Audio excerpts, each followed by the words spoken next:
When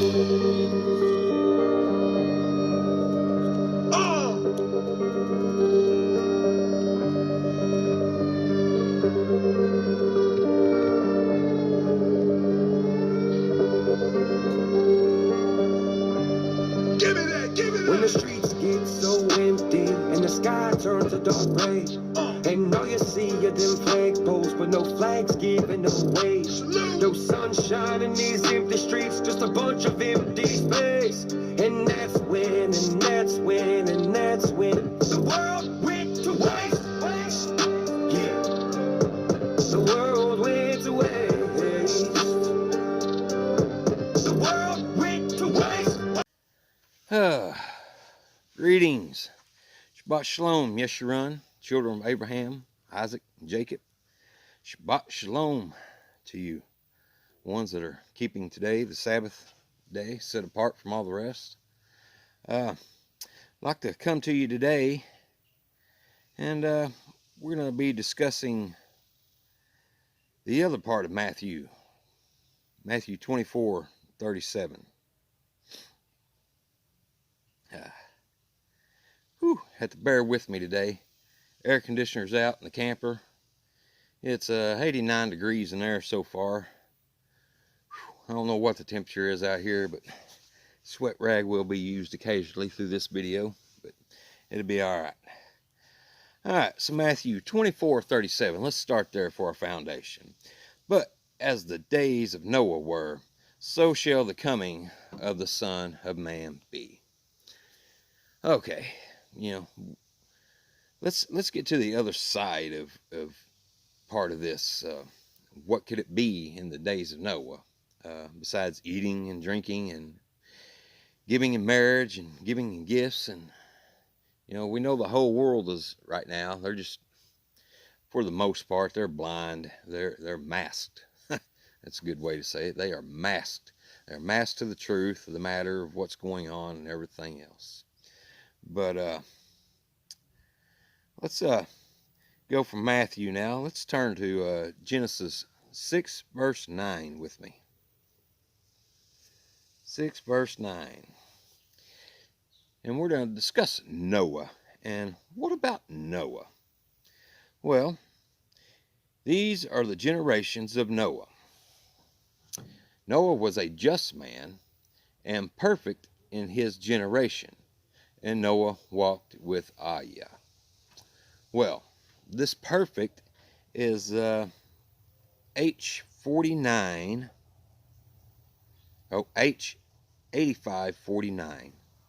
All right. Tamin.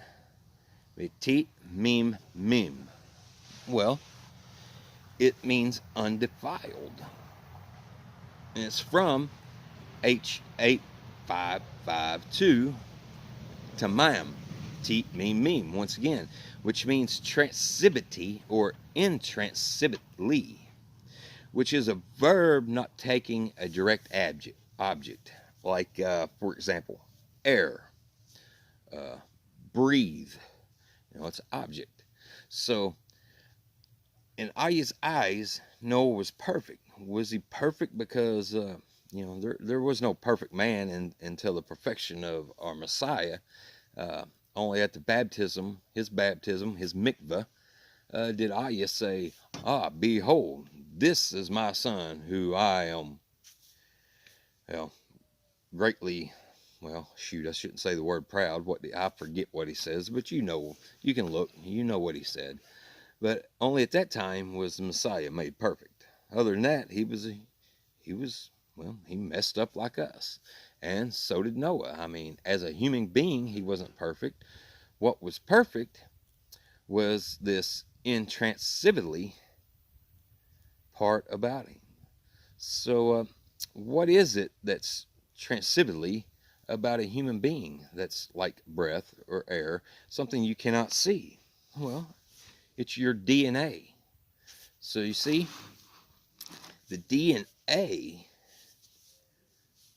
of Noah was what was perfect in the sight of Ayah. See, because we know what all was going on, the inbreeding, full of Nephilims and giants and Not only that, but they were defiling the animals. And when it says defiling the animals, I mean, they were splitting DNA and creating creatures. We're taught that things are mythical, like half man, half horse, uh, half man, half woman, half fish, mermaids. These things are real. They live in the seas and the ocean, and they're just hidden from us, or we're lied to. You could probably go on and find pictures of these creatures and things today, but that's what was going on, and that's why the Noah was considered perfect. Now, if we go to let's see here, Enoch chapter 106. Let me read this little story to you. And after some days, my son Methuselah took a wife for his son Lamech, and she became pregnant by him and bore him a son. And his body was white as snow, and red as a rose, the hair of his head as white as wool, and his diadema beautiful. And as for his eyes, when he opened them, the whole house glowed like the sun. Rather, the whole house glowed even more exceedingly. And when he arose from the hands of the midwife, he opened his mouth and spoke to Ayah with righteousness. And his father Lamech was afraid of him, and fled and went to Methuselah his father. And he said to him, I have begotten a strange son. He is not like an ordinary human being, but he looks like the children of the angels of the Shamaim to me. His form is different, and he is not like us. His eyes are like the rays of the sun, and his face glorious. It does not seem to me that he is of me, but of angels. So what would give Lamech this idea of this thing is because he knew what was going on in his time. The breeding of the angels with the human men. I'm sure his thoughts went straight to his woman. Wife? What? You cheat on me with an angel? What's going on here? But you see, this goes to prove that, it's the DNA of Noah that was pure. Simply the DNA. Okay? All about a bloodline. And yes, us, last generation, it's all about a bloodline. A pure bloodline. Kept holy and perfect in the sight of Ayah. We'll get to that later. So, why is this bloodline and everything, why is it so, important? Well, once again, let's go to Leviticus 19:19. Okay. Ye shall keep my statutes. Thou shalt not let thy cattle gender with a diverse kind. Thou shalt not sow thy field with mingled seed. Neither shall the garment mingled linen or woolen come upon thee. Well, now that part, it's almost impossible to wear clothes today, and that's part of the letter of the law. But we can, not mingle animals, which is abominable. And we can not mingle seeds, which is abominable. GMO, shall we say. And so with that, let's go on to Deuteronomy 7, chapter 7, starting verse 1. When Ayah the Allah shall bring into the land whither thou goest to possess it, and hath cast out many nations before thee, the Hittites, the Girgashites, the Amorites, the Canaanites, the Perizzites, and the Hivites, and the Jebusites, 7 nations. Reminds me of something in Revelations, maybe. 7 nations greater and mightier than thou. And when Allah shall devour them before thee, thou shalt smite them, utterly destroy them. Thou shalt make no covenant with them, nor show mercy upon them. Neither shalt thou make marriage with them. Thy daughters thou shalt not give to thy sons, and nor his daughter shalt thou take unto thy sons. For they will turn away the sons from following me, that they may serve other gods. In other words, don't mingle your seed, Yeshirel, Yeshurun. Do not. But yet here we sit in a molting pot, stirred.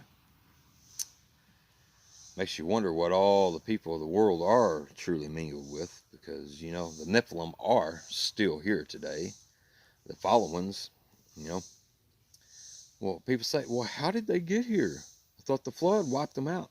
Well, the flood didn't wipe out the fallen angels. The flood merely wiped out their children. So, you know, nothing new under the sun, under the moon. We know UFO travel, what they call UFOs. We know they're Nephilim technology. It's spacecraft. It's how they get around. It's how they go to and fro. So who's to say that when the flood came, they didn't get in their ships and zoom, wherever it is they go, until the flood's over. And then shortly after, you know, Noah had, what, 3 sons with him? Only one ended up being a good, pure bloodline for the Messiah to get here. So, you know, right back at it, corrupting the DNA seed of the Most High in order to do one thing. That was to corrupt the bloodline going to the Messiah. Corrupt the bloodline going to the Messiah, there's absolutely, positively no hope for mankind. And of course, that is Satan's final goal. His biggest destination is for I to lose. That means to have no people. He wants to be king and conquer. He wants to be God over all of you. He wants everyone to bow down. He wants everyone to be his seed. We will see. So, now we've established the changing of DNA, or let's establish the changing of DNA. You know, excuse me. How y'all like my cup? My stepdaughters made that for me. Yeah. I like it. I like it. And it's a cool color changing cup. And right now in this hot weather, it's got everlasting cold ice, non-sweet tea. Anyway, back to it. Now let's establish nothing new under the sun or moon. The changing of DNA, you know, we've known this has been going on for years in our lifetime. We just never really paid much attention to it or seen what was coming. But let's go to Genesis 10, chapter 8, and establish nothing new. Genesis chapter 10, verse 8. And Cush begot Nimrod. He began to be mighty in the earth. Well, wait a minute. Did you hear that? Cush begat Nimrod. Cush begat a human being. But this human being began to be mighty. Now let's take a deeper look into this word, mighty one. Gabor. And the word mighty is used several times to describe Allah's power and everything else, but it's never H1368. Gabor, intensely from the same 1397. Powerful by implication. Tyrant. Now, champion, chief, excel. Oh, check this word out here they have in parentheses here. Giant.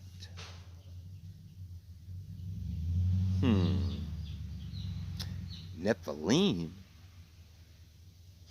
So, now, if we go back and read that, and Cush begot Nimrod, he began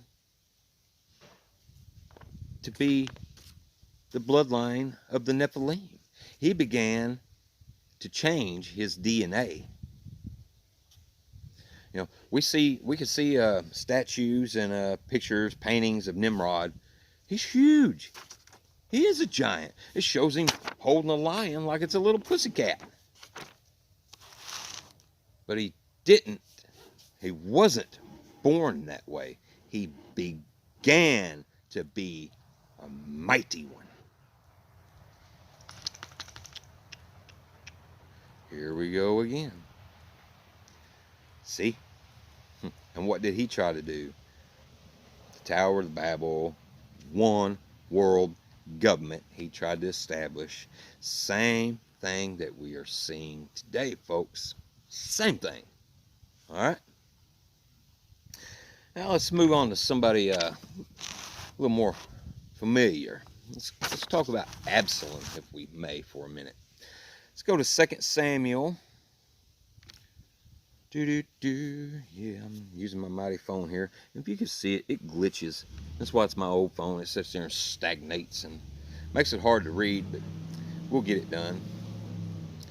Excuse the noise in the background. UPS drivers. We got more potholes in this road than probably all state of Arkansas, but yet they fly up and down this thing 100 miles an hour. Oh, I don't see how they even sit in their chairs. But anyhow, 2 Samuel, if you will, chapter 14 and verse 23. Okay, let's see, where am I going with this?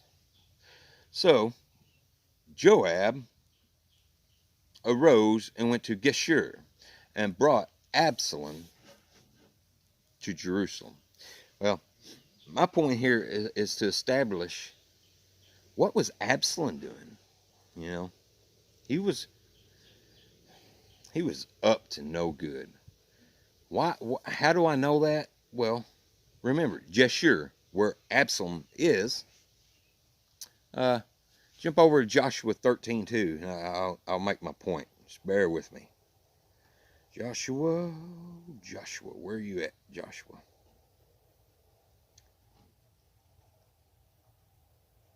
Oh, there it is, right next to it. Joshua 13, verse 2. This is the land that yet remaineth, all the borders of Philistine and Jeshurun. So, what in the world is Absalom doing at a place that Joshua was to conquer, you know, or did conquer, was supposed to conquer, was supposed to kill them all off, but we know they didn't. We know Joshua, they was sent into the lands to kill off the bad bloodlines, smite them all, animal, children, women, everything. Is it because Aya is cruel? No, it's because he knew this is a seed that did not belong. It was abomination. It was a mingled seed. You see? Mingled seed. So what was he doing there? Perhaps he was doing the same thing that Nimrod was doing. Because we know Absalom eventually tried to take out David, King David. He wanted the kingdom. If he would have took out King David, he would have took out the bloodline of the Messiah. The same thing Nimrod was wanting to do. The same thing Esau wanted to do. You know, it all goes back to taking out that one single bloodline to the Messiah. A pure, perfect, in the sight of Aya, DNA. All right? Let's see here. 2 Samuel. Go back to him. Just had him and I lost him, of course. 2 Samuel 18, verse 9. Okay. Now, I have heard preachers, pastors, teachers, Torah teachers, everybody and their brother, my whole life, tie Absalom into the precursor of the Messiah. I don't think so. Let me show you why. I think that Absalom was not the precursor to the Messiah, but to what? The anti-Messiah. Absalom, not only was he, I believe, mingling his DNA to become mighty, but he wanted to kill David, which he absolutely knew that the bloodline would go straight to the Messiah. Well, let's listen to this and see if we can catch what's going on here. And Absalom met the servants of David, and Absalom rode upon a mule. And the mule went under the thick boughs of a great oak, and his head caught hold of the oak, and he was taken up between the Shamain and the earth, and the mule that was under him went away. You know, they've always said, oh, precursor Messiah. He was the son of King David, the precursor of Messiah, hung in a tree. Now look. Absalom rode on a forbidden seed that we've done established. Do not mingle the seeds of animals. You get a mule by intermingling two different animals. A jackass. And a jackass? Yeah. A donkey. I guess a donkey. And a horse. You get a mule which cannot produce after itself. Why?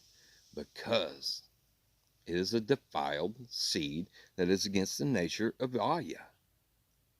Shouldn't even be riding on the damn thing. Just like after this lesson, or during this lesson, yesterday, I was stricken with, I have to double check my food now. You know, thought it was hard enough and all this started. All right, quit eating pork. No problem. Wrong. Golly. Catch yourself eating something and, wait a minute, what was that? Oh, man, really? Pork? Why would they put a turkey sausage in a pork casing? Just to defile you and trick you and deceive you into eating the dang thing. Why they put pork in all kinds of stuff. But anyway, you get through that and you think, oh, okay. You know, and then I'm stricken with quit eating meat. So I quit eating meat, you know. And by golly, it's pretty hard to go to the store and put some dinners together without meat. It's really hard. But now I was stricken with GMO, genetically modified organism. You know, that's the mingling of seed. I'm like, oh, forgive me, Father. Once again, right under my nose. So now I've repented. And from now on, when I go to the grocery store, also, you got to watch for no meat product, no pork product, no GMO product. It's getting harder and harder and harder and harder to eat. You know, I hear some say, maybe we can just pray over it. Well, it don't clean your pork, does it? I don't know if it cleans GMO. I know sometimes we eat it, we don't even know it. I don't even think they have to label it anymore. It's just, Aya, be with us, forgive us. I'm doing the best I can not to do these things. That's called intent of the heart. That's where the law becomes off the tablets and placed right here. It hurts to do these things because we know it's an abomination and against Aya. When we try and we try and we try, but sometimes there's just no other way. But anyway, like I said, Absalom was nothing more than a precursor to the Antichrist, mingling himself with the DNA of the seed as abomination, riding in on a seed of abomination. Oh, a Tammuz cross perhaps? It's not how our Messiah was hung. He was hung on a tree, probably to his board, I forgot what they call it, strapped to the tree of life that David planted himself while he ran from Absalom hiding on the Mount of Olives. That bud, that staff, that rod that was passed out from Adam, out of the garden, from Adam, from the tree of life, passed on down all the way to Moses, placed in the ark. Absalom wanted to take that ark, try to find that ark, and destroy everything in it. And David took it, hid from Absalom in the Mount of Olives, buried it outside of the temple in Jerusalem, where the very Messiah was hung on the tree of life. Right? Right. But anyway, precursor to the anti-Messiah. So you see, let's go on a little bit, on to today's point of where we are. Revelations chapter 13, verse 11. And I beheld another beast coming out of the earth, and he had 2 horns like a lamb, and spoke as a dragon. And he exerciseth all the power of the first beast before him, and causeth the earth and them which dwell therein to worship the first beast, whose deadly wound was healed. Now, I have a speculation here, and that's all it is, a speculation. Boy, my spirit's strong with it. I don't think that we will see this beast whose head was healed. I think, personally, we should keep an eye out for maybe a possibility. Like I said, speculating. Possibly the first man be rose from the dead with the COVID vaccination. See how wonderful this is? Look, he died of the COVID, and look at the miraculous powers in his body. Oh, he can pull fire from the sky. Come on, everybody, line up and get yours today. Speculation. Anyway, and he doeth great wonders, so that he maketh fire come down from the heaven, Shamain, on the earth, in the sight of men. Blue beam, maybe? Because we know nobody's got that power but Aya himself, in whom, well, the witnesses whom he gives him power to. This sounds like somebody today that we know that is up. Is it possible we know the second beast before the first beast? Let's see here. He deceiveth them that dwell on the earth by the means of those miracles which he had power to do in the sight of the beast, saying to them that dwell on the earth that they should make an image to the beast, which had the wound by a sword and did live. Now, the sword, we could take that so many different ways. We can take it all the way back. I don't know. Some say it's Jesus Christ. I don't know. Is it really that simple? Yes, he is a Antichrist. There's many Antichrists, but we're looking for the one for today's time to fulfill this end time prophecies of Revelation, right? Right. He had power to give life unto the image of the beast, that the image of the beast should both speak, and cause that as many would not worship the image of the beast should be killed. You know, like I say, that could be the image of Jesus Christ, but I don't know. There's no way they're going to make Jesus Christ the one world religion. Muslims will never go for it. Buddhism will never go for it. There's so many other religions out there that would just never go for the American Jesus Christ. All right. And he causes both. Oh, here's this guy that sounds like he could possibly be with us already today, this second beast. And he calls all, both small and great, rich and poor, free and bond, to receive a mark in their right hand or in their forehead. I watched a guy the other day. If I can figure out how to do it, I'll find that video.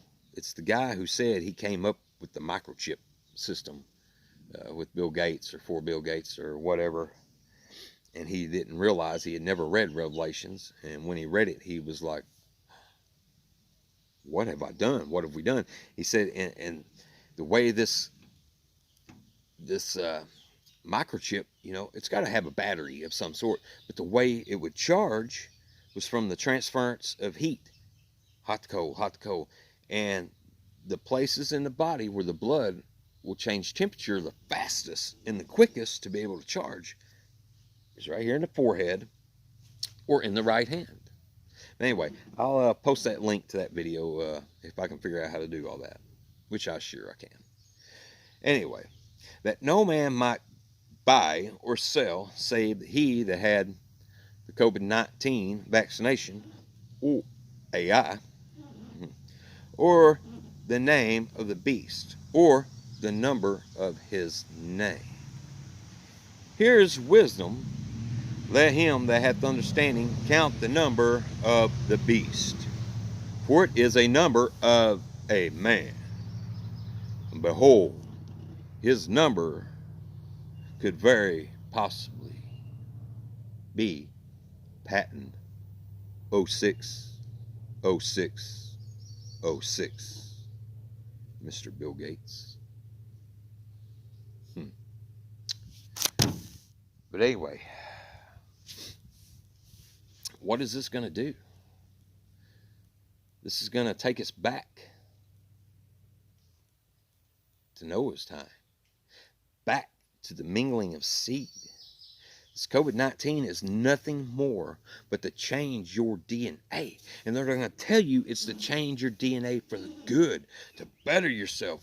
Look, we have succeeded in this and that. And, you know, and all these injections that, oh, our poor children, even my children and my grandchildren have got is just the basis. It's going they can't think anymore. They can't. Look at the people out riding on the street. We are the last generation to remain pure. I know we had vaccinations, but what, 4 or 5? Nothing. It takes 80 vaccinations to start kindergarten. Are you kidding me? The mingling of seed has always been the goal. When the serpent deceived Adam and Eve in the garden, and Eve gave birth to a good man, a good seed, and a bad seed. There was your first example of mingling of seed. Most of you don't want to hear it, or what do you, what? Yes, it was a sexual injustice, an impure thing. Mingling of the seed, deception of Satan. The same thing that we have seen happen all throughout the Bible. To become mighty men, become a mingled seed. That is what the last generation is. That is what the 144,000 are. They're the only ones, possibly. No, they're the selected ones. We'll be protected from this. But we're out here, we're going to be out here in the world, gathering the lost sheep. Those who know something's wrong, something's going on here. And we're to guide them and bring them to the light of Ayah, so that they don't mingle their seed, don't accept the mark, and come into his covenant.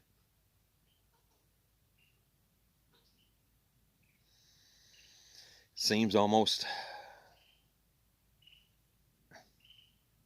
crazy, the world we live in. Never would have thought to be sitting here today. It's with Nephilim. Holy cow. Something to think about. Shabbat Shalom. Hope you enjoy.